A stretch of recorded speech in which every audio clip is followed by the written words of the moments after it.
Leçon de l'école du sabbat, jeudi 5 octobre 2023.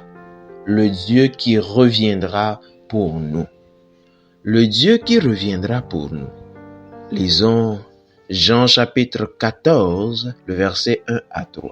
Là, il est écrit: Que votre cœur ne se trouble point. Croyez en Dieu et croyez en moi. Il y a plusieurs demeures dans la maison de mon Père. Si cela n'était pas, je vous l'aurais dit. Je vais vous préparer une place. Et lorsque je m'en serai allé et que je vous aurai préparé une place, je reviendrai et je vous prendrai avec moi, afin que là où je suis, vous y soyez aussi. Amen. En quoi est-il lié au message de la fin des temps qui se trouve dans les Écritures? Au cours de son ministère terrestre, l'une des promesses les plus précieuses de Christ, l'espérance bénie, reflète une fois de plus le désir du Créateur d'être avec nous pour l'éternité.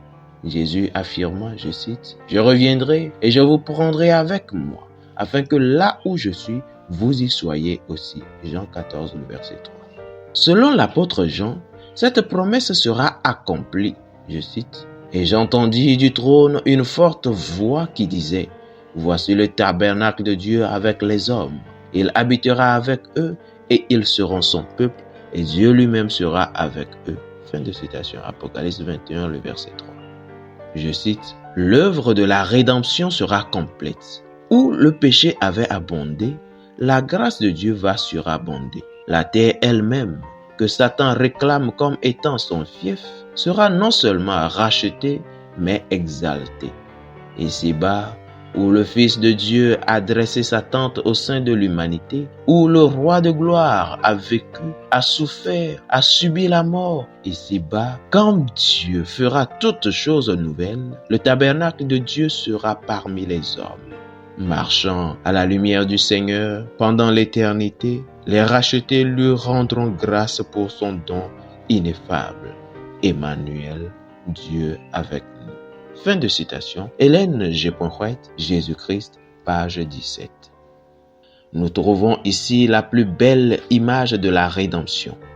Le Dieu missionnaire accomplira enfin son désir d'être éternellement avec ses enfants.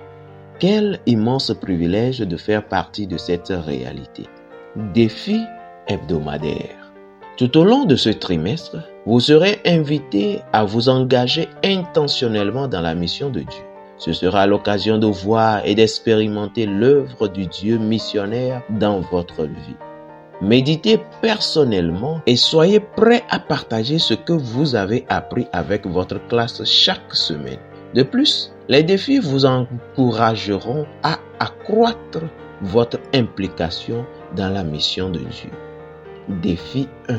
Priez chaque jour de la semaine à venir pour que Dieu ouvre votre cœur afin de faire partie de sa mission. Défi 2. Demandez le nom de quelqu'un que vous ne connaissez pas encore. Un voisin, un collègue, un commerçant, un chauffeur de bus, un concierge, etc. Commencez à prier pour lui chaque jour. Fidèles auditeurs et internautes, que Dieu vous garde. Amen.